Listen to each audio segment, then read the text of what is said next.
Welcome to The Pivot, stories of people who made a change. My name is Andrew Osenga, and my guest today is Lydia Dugdale. Lydia is the author of a book called The Lost Art of Dying. It is an incredible book about, you can probably figure it out. I read the book and loved it. It was also one of my friend Andrew Peterson's top 10 books of the year last year, so there's a great recommendation. I loved getting to talk to Lydia about her book and all the research she did going into it, as well as her work being a doctor in downtown New York City. This was a really fascinating conversation, and I know you're going to love it. Here's my chat with Lydia Dugdale. Where are you right now? I know you're in your office, and I think it's really hot in there. Yeah, I'm in New York City. It's a cold day outside, but can't quite figure out the heating cooling system here. I am at the Medical Center for Columbia University, so way up at 168th Street for those who know the west side of New York and New York, Manhattan. So that's where I am. Wow. How long have you worked there? This is my seventh year. So I came to Columbia from Yale University, where I was previously, just before the pandemic. So it was not the best time to sell a proper house and move into a shoebox and become a frontline COVID doctor. But that's what happened, and it was quite the ride. So, you know, I feel like a New Yorker having lived through that, and You yeah, wait, you it's so grown you definitely moved grown on into me. New York right as COVID hit as a doctor. Yeah, so August 1st of 2019, well, I guess the end of July, we started our lease, and then COVID came. Well, March was shut down, lockdown. So, and I had negotiated for a 6-month reprieve in taking this role from clinical care because I had sort of burnt out at my previous job and found myself in New York, and my 6 months was wrapping up in February. No. And so it's pretty brutal way to go back to work, as it were. I mean, I was working, just not clinically. So yeah, It- it was good, good That is times. wild. Well, okay, what kind of medicine do you practice specifically? I'm a primary care doctor, so mostly take care of older adults, although really anyone 18 and above in your kind of usual go to the doctor for a checkup kind of environment, or diabetes and high blood pressure management, which is a lot of my patients. But during COVID, all of us were sort of repurposed, redeployed. And so during COVID, I was assigned to various places, mostly worked in the emergency room extension that was a tent on Broadway in front of our hospital, where I was triaging the less sick COVID patients, which was just fine with me. But then I did do some time in the step down unit, which is in between a regular hospital ward and the intensive care. So these were pretty sick patients, which I felt less equipped to manage in my, given my training and my background. But it's sort of all hands on deck scenario. So, and they did a lot of extra training behind the scenes at night, a lot of online modules to get all of us up to speed for caring for patients in a capacity that was different from our usual. So, yeah, So, like, you are what we saw on the news. yeah. Yeah, actually, my office during that time, I had my Monday PPE, my Tuesday PPE, because the personal protective equipment was we had such a shortage of it. And so we figured that you could kind of hang it out. And then by the next week, your Monday PPE, all of the virus would have died from it because it's just been hanging in the sun in your office. And so, yeah, I just kept recycling this PPE until the pandemic winded down and we had, increased supplies. So, were you writing your book, The Art of Dying, as you were dealing with all these COVID patients? Had you already written the book? I had completely finished the book before I moved to New York City. So the manuscript was due January 1st of 2019, and I moved to the city end of July 2019. And then but as you know from the book riffs on the bubonic plague of the 1300s. So I really had no idea that I was writing a book about plague and the need to prepare well for mortality, and it would be released several months after. So the hardcover edition was released in July of 2020, so several months into the pandemic. And when we saw that the pandemic was coming, my publisher, which is HarperCollins, wondered, could we sort of expedite things? Because now we're going to have this 1 month lockdown. Because initially they were saying a 1 month lockdown, right? 1 month lockdown, let's get this book into everybody's hands so they can read about plague and the need to prepare well for death. But of course, we couldn't expedite the publication process, and the pandemic went on much longer. So, but because of Zoom, I was able to do, more than 100 book talks that first year.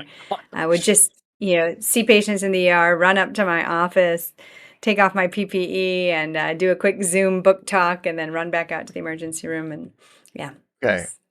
was Well, definitely memorable. yeah, I bet. I bet. Well, I want to come back to that. I think yeah, I'd like to come back to that in a little bit. I loved the book. I found it honestly surprising, and I kept thinking that this is not what I expected. And as I kept thinking that, I was like, I don't know even what I expected, but I guess I just You thought expect. maybe it was going to be really morose, a book Oh, that yeah, says yeah. The Art of Dying. I thought, oh, it's probably going to be really sad. And it wasn't. It was this really life-giving book. And you really, you have a sense of humor in it. And you tell all these really great stories. And I was like, how am I kind of laughing often as you have this just really engaging spirit in it. And it was really a beautiful read.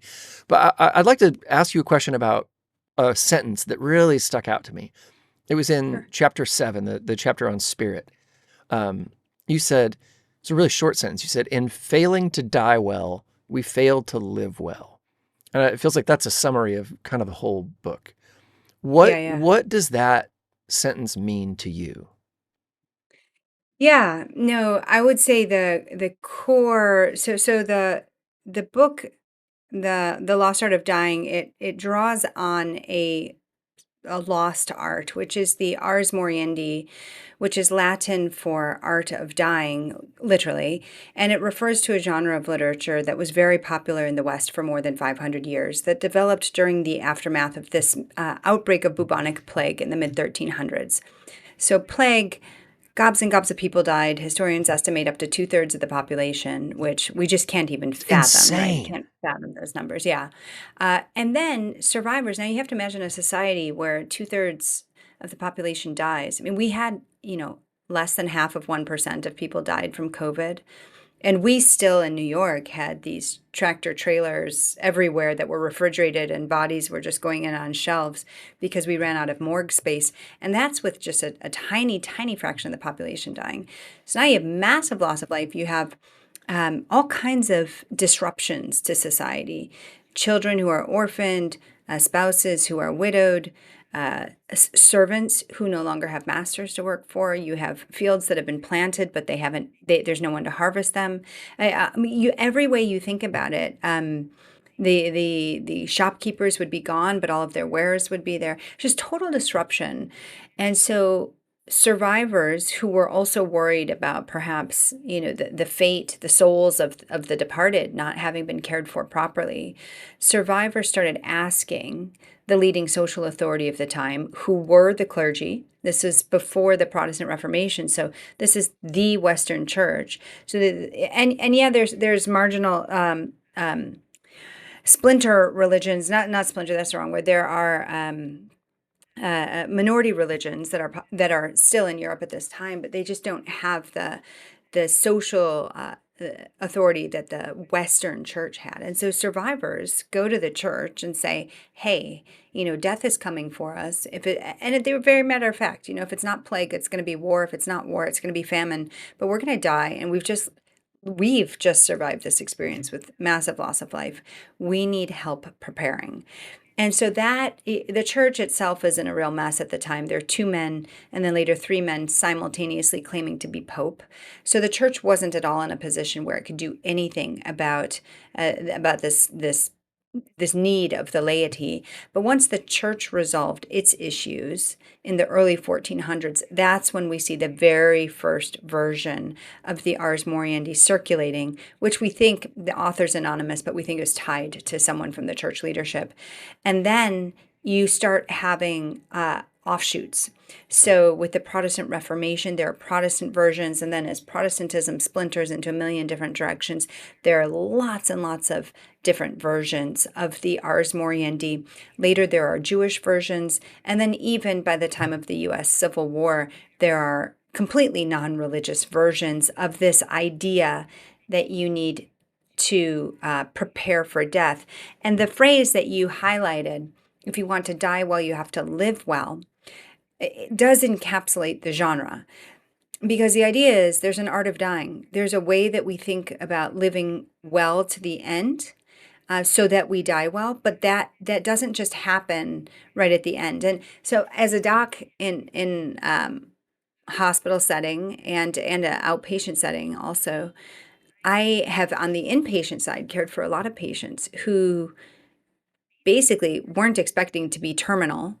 Now they're terminal. They're in a hospital bed and they're trying to quickly figure out what it means to die well. That's kind of sometimes it's not too late, but it's often too late. But if you actually live your life in a way aware of your finitude, right? Aware that your days are numbered, you know, hearts of wisdom. And when our days are numbered, we have hearts of wisdom. We should gain hearts of wisdom with numbered days.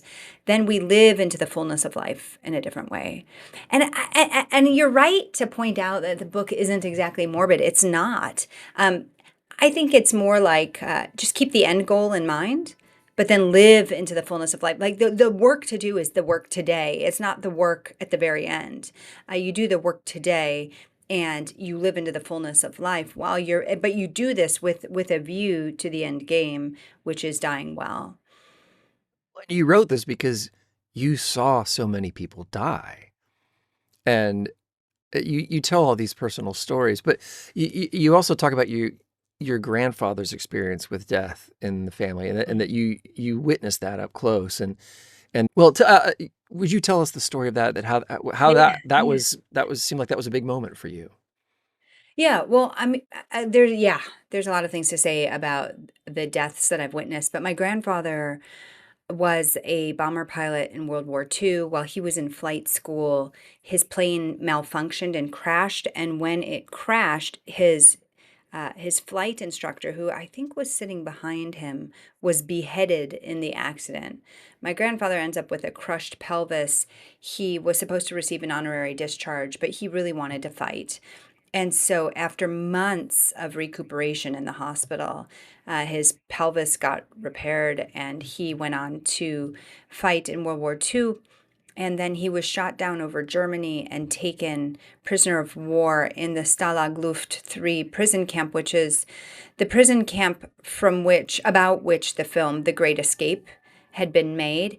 Now, The Great Escape details this true story of all of these prisoners who spend ages digging underground tunnels out of the prison camps. And I think initially a couple hundred, I don't remember the numbers now, but maybe a couple hundred escaped. A bunch were caught and brought back. But it's after the Great Escape that my grandfather is imprisoned. And because there had just been this big escape, the situation in that particular camp was especially brutal. So my grandfather's this kind of larger than life guy who went on, for 20 years, we kept thinking he was going to die. So everybody would fly home every year, make sure we could see grandpa before it was his last, and then he'd live another year. And so this goes on We've had until those he's situations, 95. yeah. Yeah, yeah. But what happened is growing up, he just normalized conversations about death. And so I thought that normal people talked about death because there's nothing you can do about it. We're all going to die, so you might as well anticipate it. My grandfather came back from the war, and the first thing he does is marry my grandmother and then buy cemetery plots. Kind of like, here's your wedding present, honey. But he just always lived.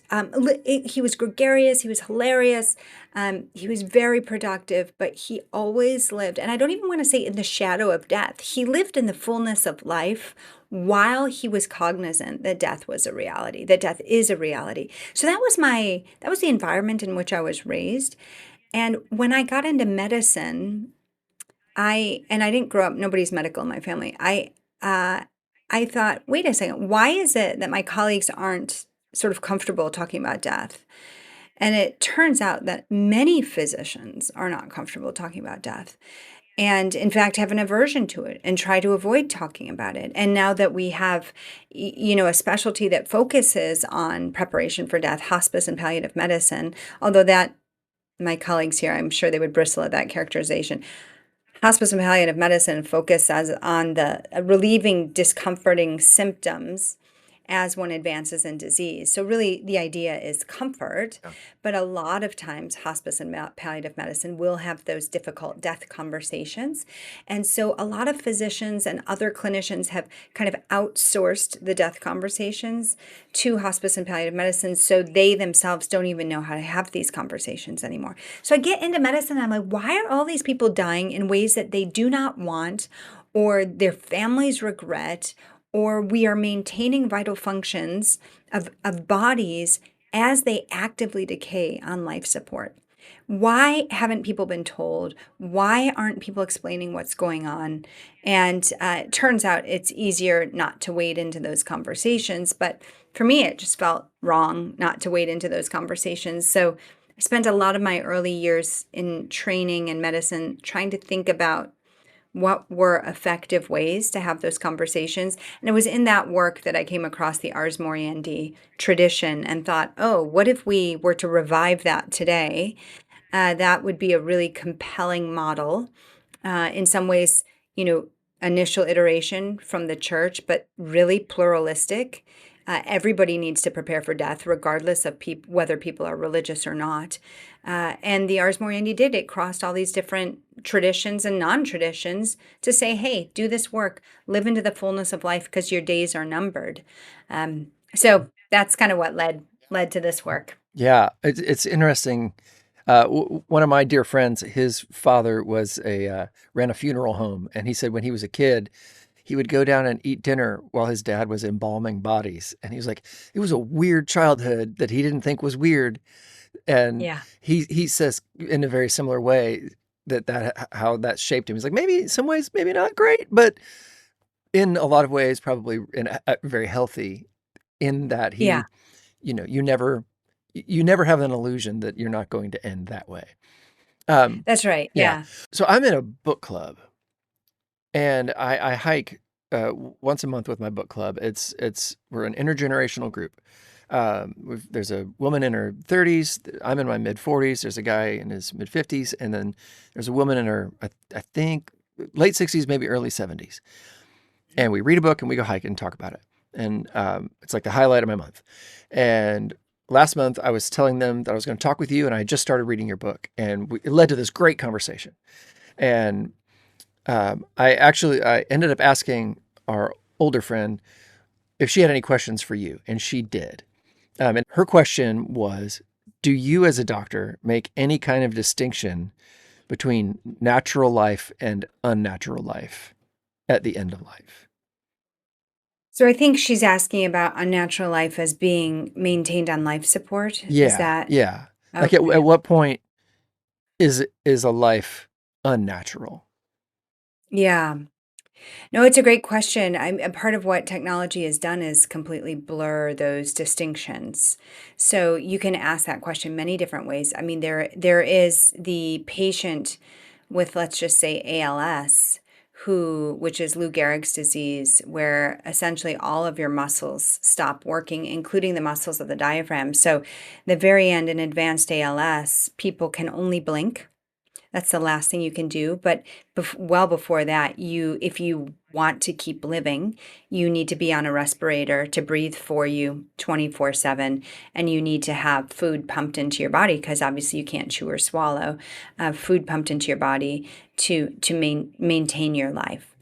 And uh, but cognitively, completely there. So how do people communicate? They communicate by looking at letters on a keyboard to type a message to the family. I have a friend who died of ALS, and he was still writing all the way until the end just by looking at a keyboard.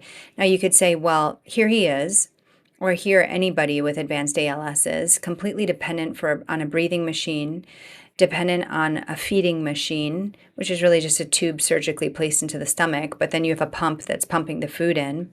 But then you're fully dependent on others to clean you up, to, change your diapers, to roll you so you don't get bed sores. Um, is that is that a lack of dignity, or is that an example of the way that communities can come around people and uphold their dignity all the way to the end? And I think that the answer to that question determines whether people are sort of in favor of assisted dying or MAID or physician assisted suicide, as it used to be called. Because if that's seen as a total lack of dignity, then better to die and get it over with or have a hastened death, right? But if that is sort of the most beautiful expression of human dignity, then we should be doing more to encourage people to learn how to care for those with advanced illness and to be able to help keep and care for loved ones in homes, which is where most people say they want to die, which is hard, hard work. Hard work. I'm not going to minimize that.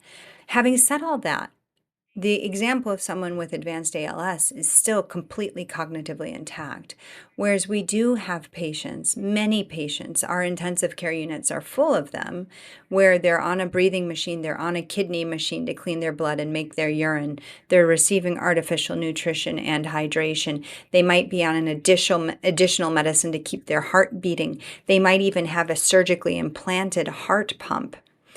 And when all of that's going on, usually people require some sedation just to not fight all of these machines.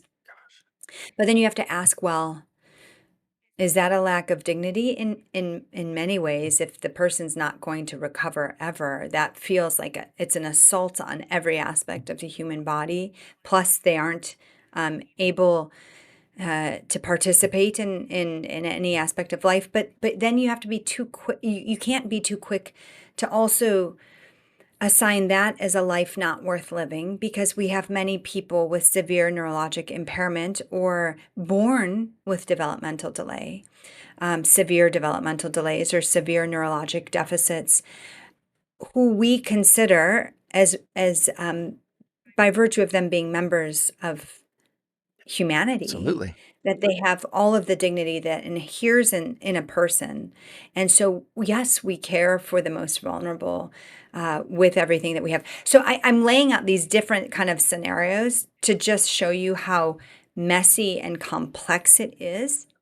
Now, having said all of that, if there were one scenario that really troubles me, it is the scenario where people are in the intensive care unit having a machine function for almost every organ system that's failing, who have no possibility of survival and who continue to deteriorate. And we have maintained the vital functions of such individuals.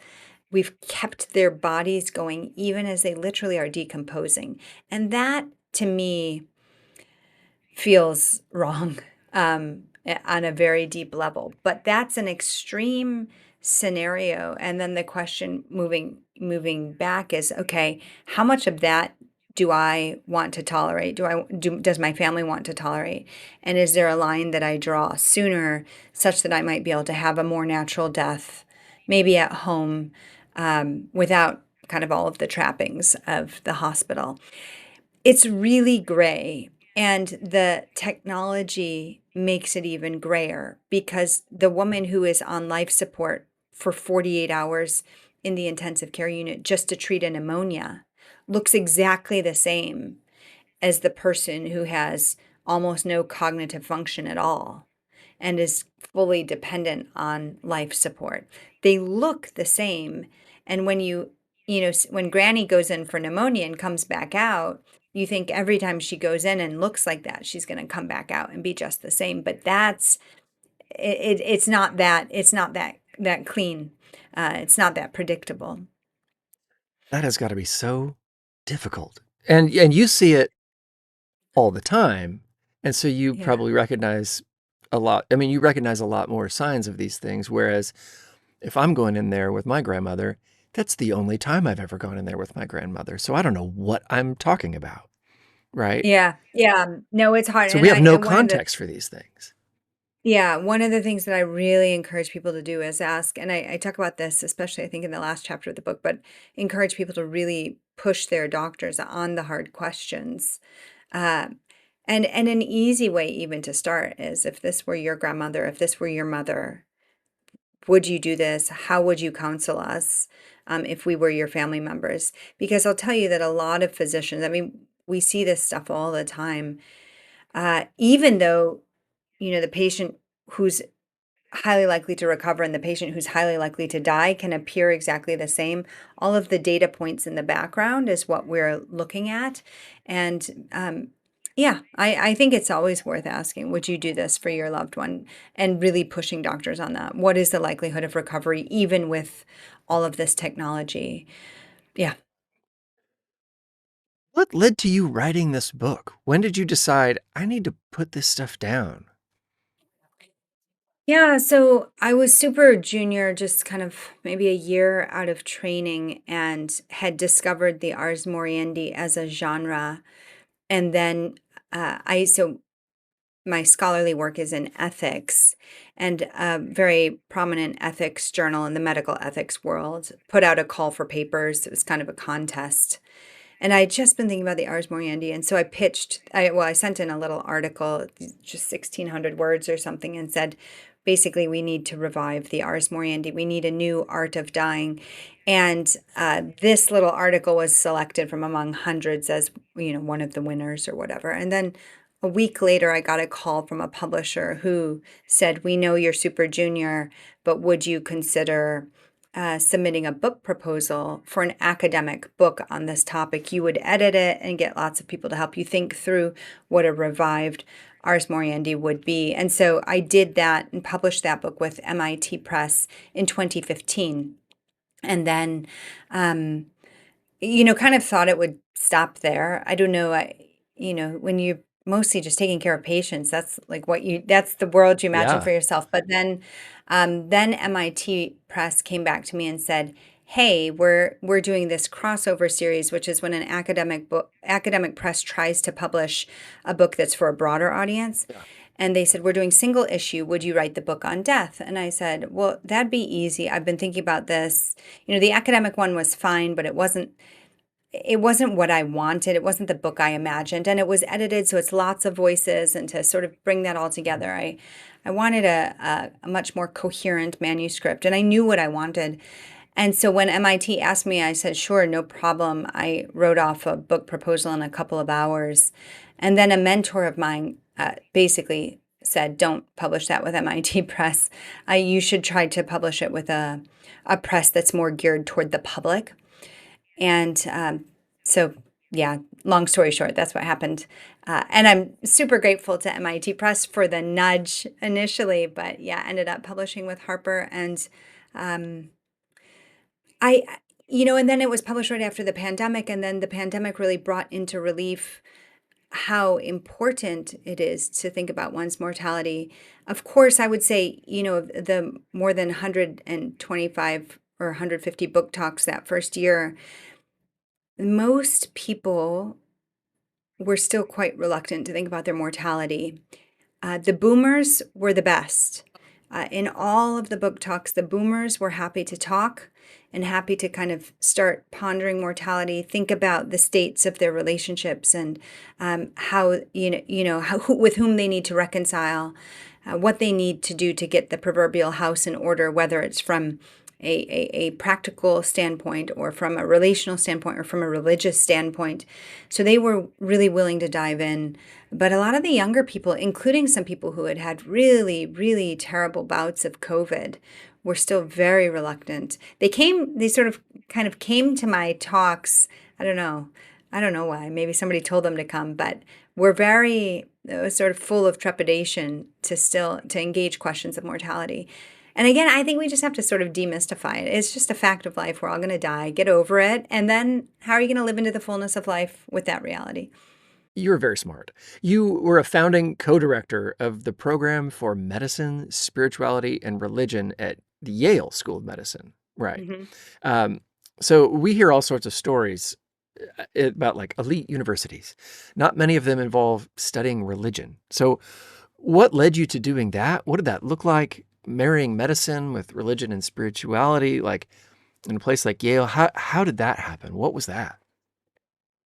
Sure. So, well, there's a couple of things. One is that I am a primary care doctor, but I realized really quickly, nobody tells you that if you're a frontline clinician, sort of seeing 30 patients a day, that if you're an introvert, that's really hard. So, uh, and I'm definitely an introvert, though, socialized to be an extrovert. But I I understand. got into medicine and realized, wow, this takes a lot. All of these people with all of their needs. Plus, I was a young mom at the time. So, you sort of take care of needy patients all day and needy babies all night, and it was never ending. And I realized that I needed to try to get a little balance, just dispositionally, the way I'm wired. I needed a little bit more thinking, writing time to be able to be a really good primary care doctor. So I applied for a grant from the John Templeton Foundation, which sort of famously gives grants on the big questions. And I ended up receiving a grant to do work at the intersection of medicine and religion. And when they gave me that grant, they said, like, look, obviously you have credentials to do the medicine piece, but you don't have any credentials to do the religion piece. So go to divinity school. And I was on faculty at Yale at the time, and Yale has a divinity school that also has a master's in ethics. And so it was sort of the best of all worlds. I was also the associate director for ethics at Yale Medical School. And so I applied to the divinity school kind of after the deadline, and, mercifully they let me in. And I was able to slowly get my master's of ethics from the divinity school, where I was in an environment. I like to joke that at the divinity school, everyone at least pretends like they believe in God, even if secretly they don't.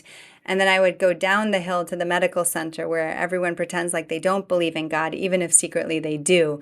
Um, and when I finished, or maybe I don't even know if I was finished, another colleague of mine, Dr. Ben Doolittle, who's a wonderful physician at Yale, he had an MDiv from Yale Divinity School, and he was is a pastor of a Protestant church in Connecticut.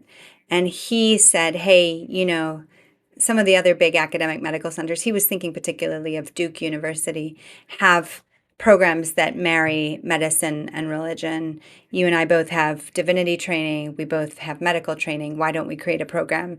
And so we started cooking up, scheming together to create a program at Yale, which we did. And that was still going. Ben Doolittle is leading the charge, even as I left Yale 7 years ago. So he's doing a great job. What kind of work does that do when you marry medicine and religion, studying that? Yeah, so I mean, it's so good. It's interesting.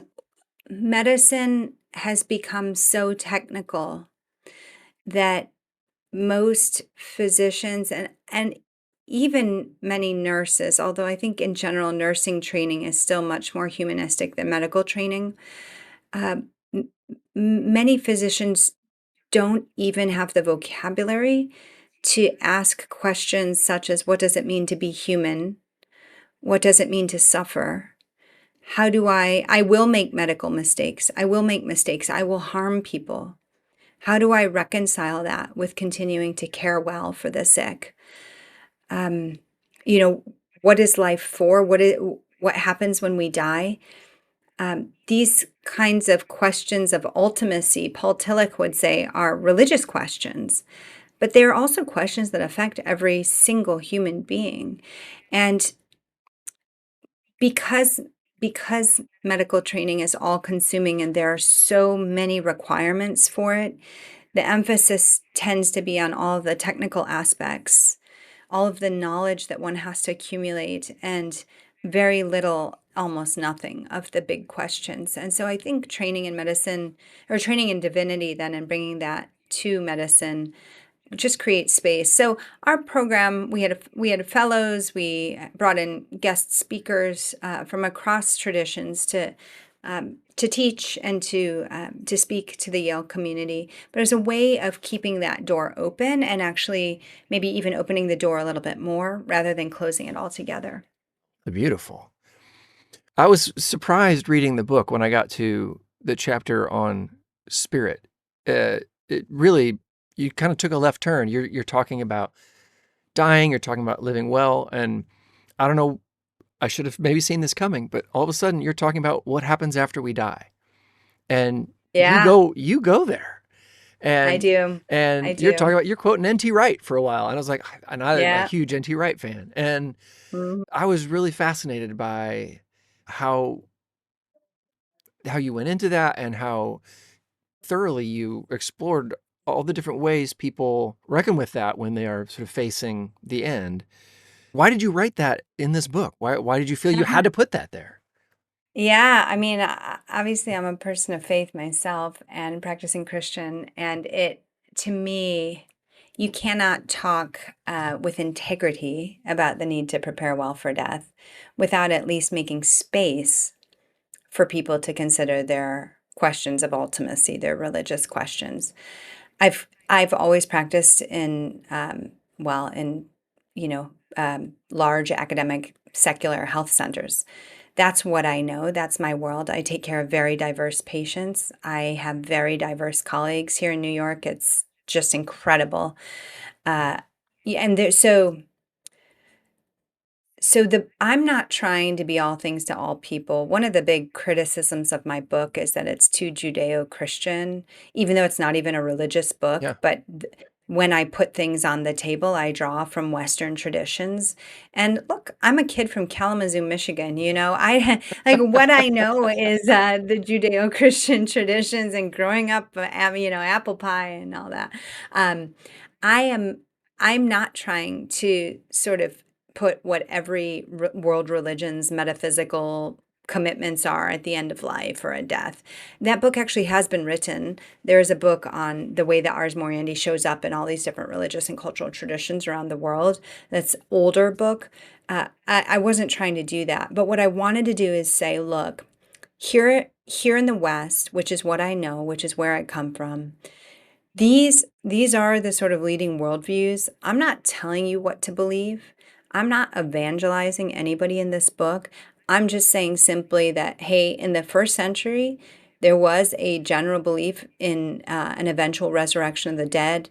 Christ shows up on the scene. He sort of explodes that and pushes that in new ways. That's created this whole Christian followers of Christ. And that's kind of the story. The Jewish and the Christian story is the story of the West. Again, I'm not telling anybody what to believe, but I've taken care of enough patients who reach the end of their lives and they are scared out of their wits because they have never wrestled with these questions. And if you are going to think about what it means to die well and how that relates to your living, now is the time for people to think about what they believe. Now is the time to make your peace. Not only will your death be better, your dying be better, but your living will be that much richer because you will come to a place of sort of existential peace well before the end. It was beautifully done. And yeah, like I mean, you go into this history lesson of the first century. I was like, where is she going? This is wild. This is just masterfully written thing. And uh, it was really interesting. Well, I was also curious. You tell all these great stories, and Gertrude, the lady who's mostly deaf, and is like, I'm not going to buy hearing aids because I'm about to die anyway. I'm not going to waste the money, which I thought was hilarious. And there's is it Mrs. Ito in Japan, who's got the neighbor who keeps tabs on her so she doesn't die alone. That story is just heartbreaking. All the picture of the people in Japan, and there was the Mr. Turner at the beginning of the book. You've got all these deeply personal stories. I think every person that we encounter who we allow into our hearts changes us in different ways. And medicine is really broken. It's broken as a profession. Clinicians are really broken as people. The environments are only designed often to drive people out of practice. And it's, when the healers are broken, the healers can't do a very good job of healing the sick. And the one thing I realized is that the place where I felt most alive in medicine was when I really connected with patients and had really deep conversations and felt like they knew that I willed their good, that even I loved them on some level, that um, I always wanted to care for them as I would my own family. And, I have some really unlovable family members too. And so as usually we all do, but even, when you strive to continue to love that uncle or cousin or whoever it is, right? That I have had some really difficult patients too. And so it's sort of the challenge would go up. And so all of these patients, their stories, I want to be transformed by the people with whom I interact. And as a primary care doctor, I have the immense privilege of walking with people for the long term over many years and often many family members. And so that can be superficial, but that's not where the value is. The deeper I can go with these patients. And I write about some of my patients. I try to get permission when I can. If I don't have permission, I significantly alter identifiable details so that no one's story is told in a way that would betray confidences. But I think that kind of hospitality to the stranger, if you will, is sort of a compelling way to live. And so that's what I strive for in the clinic, in the hospital, and it's just made everything a lot richer. Well, it comes through in the book. It's really beautiful. And I imagine there are probably people waiting in rooms for you to come meet and care for them right now. So I'm going to let you go. But so thank you much for talking with me today. This has just been a real treat. Thank you so much, Andrew, for having me.